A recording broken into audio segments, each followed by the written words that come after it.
नाही ते बोलले का मला ते? यांना ना माझ्याविषयी काही वाटतच नाही. पाण्यात बघतात मला. यांना जर का नको असेल कोणी मान देणार तर तसं म्हणून त्यांना मान देणार आहे. आणि मलाही तू बरोबर बोलतेस. भोळा शंकर आहे ग माझा नवरा. त्यांना चक्के म्हणजे कळत नाही. फक्त काही झालं की बायकोला बडाबडा बोलायचं. लोक फायदा घेतात माहितीये त्यांचा. कळत नाही त्यांना ते. मलाही जाणवत होतं. आणि दादांना पुनर्वसू भाऊजीच आवडतात. रामचंद्र दादा केवढं करतात मठासाठी. किंमत आहे का पण? नुसतं ओझ्याचं गाढव बनून राहिले.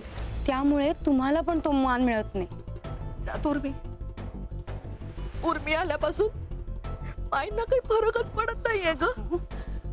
मी आहे काय नाही काय नैवेद्याचं पण सगळं तिला विचारून करतात. मी आपली फक्त सांगकाम्यासारखी कामं करत असते. तुम्ही हे बदलू शकता. मी कुठे काय बदलणार आहे? ह्यांच्या पुढे बोलायची काही प्राज्ञा नाही. आणि दादा माईंसमोर तोंड उघडायची माझी काही हिंमत नाही. तुम्हाला हवंय ते मिळवण्यासाठी तोंड उघडायची काय गरज आहे? मला बाई काही कळत नाही. आत्ता सगळं कळायची गरजच नाहीये. काय बोलतीयस? तुमचा आणि माझा शत्रू एकच आहे. म्हणजे तुमचा मठाधिपती होण्याचा मान कोण घेतंय? उर्मी? तुझा उर्मीवर राग आहे? तिच्यामुळे लग्न मोडलंय माझं. मग आता मी तिचं झालेलं लग्न मोडणार.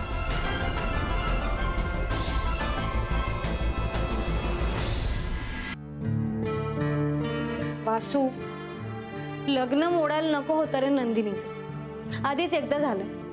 आता परत त्या बिचारीच्या वाटेला असं काही नको. आपण करूया ना नीट चेक. अरे इंटरनेटवर किती माहिती मिळते. हो उर्मी, मी नंबर्स मिळवलेत कालच. हे बघ वासू, आपण आहे ना सगळं लॉजिकली मांडू. म्हणजे कुमुद वहिनींचं काय काय म्हणणं होतं की त्याच्या मुलींसोबत भानगडी होत्या, त्यांना मारायचा, पैशाचे फ्रॉड करायचा, काय तर व्यसनं होती. आता या सगळ्या गोष्टींमधल्या कुठल्या कुठल्या गोष्टी आपण चेक करू शकतो ना हे पाहायला हवं. आता या पोरींच्या भानगडी वगैरे आपण नाही तपासू शकत. म्हणजे मुळात त्या मुली शोधणं आणि तो त्यांना मारत होता की नाही हे सगळं तपासणं हे जरा अवघड आहे. त्यापेक्षा मला वाटतं तो त्यांच्याकडे काम करत होता ना, त्या बॉसशी संपर्क आपण साधू शकतो आणि तपासू शकतो हे सगळं की त्याने खरंच फ्रॉड केला होता की नाही. आणि व्यसनांचं पण आपण शोधू शकतो. नाही नाही, नुसतं शोधणं नाही वासू, आपल्याला पुरावे देता यायला हवेत. हा ते होईल. मी बघ सगळ्यांचे नंबर सुद्धा काढून ठेवलेत. वासू, मी एकदा बोलू का रे कुमुद वहिनींची? बोल. पण मला सांग त्याने काय होणार आहे? त्यांनी जी माहिती दादांना सांगितलेली ती माहिती थोडीच बदलणार आहे. आपल्याला सुनीलचा इतिहास तपासावा लागेल. फक्त मला वाटतं. काय वाटतं तुला? की आपण सगळे हे शोधायची गरज आहे का? बघू तर खरं. अगं पण हा मुलगा चांगला आहे हे कळ. Paneer mushroom stick with barbecue sauce करण्यासाठी लागणारे साहित्य: किसलेलं गाजर, उकडलेला बटाटा, पनीर, तांदूळाचं पीठ, रवा, मटार, मशरूम, कोबी, मीठ, मिरची, कोथिंबीर आणि बार्बेक्यू सॉस. कृती: प्रथम एका बाउलमध्ये किसलेलं गाजर, उकडलेला बटाटा, कुस्करलेलं पनीर, मटार, मशरूम, हिरवी मिरची, कोथिंबीर, कोबी, मीठ आणि तांदूळाचं पीठ घालून सर्व एकजीव करून घ्यावं. तयार मिश्रणाच्या स्टिक बनवून रव्यामध्ये घोळवून गरम तेलात तळून घ्याव्यात आणि सर्व्ह कराव्यात. स्वामी, कोणता भक्त हात मारतो आहे? ध्यानात इतके मग्न आहात. बाणाईला भेट घ्यायची आहे देवी. वाटलंच मला. ही अस्वस्थ असणं स्वाभाविकच आहे. तिच्या दृष्टीने हे सारंच गोंधळून टाकणार आहे. अशा वेळी तिला तुम्हाला किंवा मला भेटावं असं वाटणं हे स्वाभाविक आहे. नमस्ते अंकल जी. वो हमें आपसे. कशा करता आलेस तू इथे?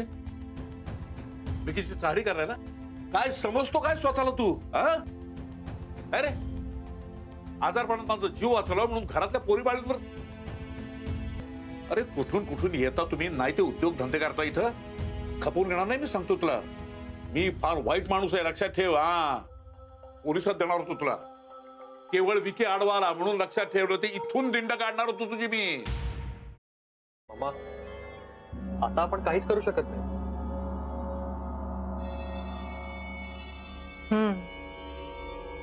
पण आर्चिस, हे असं कसं शक्य आहे? आपण तर सगळे आवाज रेकॉर्ड केले होते ना, राईट? हो. मग हे असे कोणते आवाज रेकॉर्ड झाले जे आपल्याला ऐकूच आले नाहीत? I mean, how can it be possible?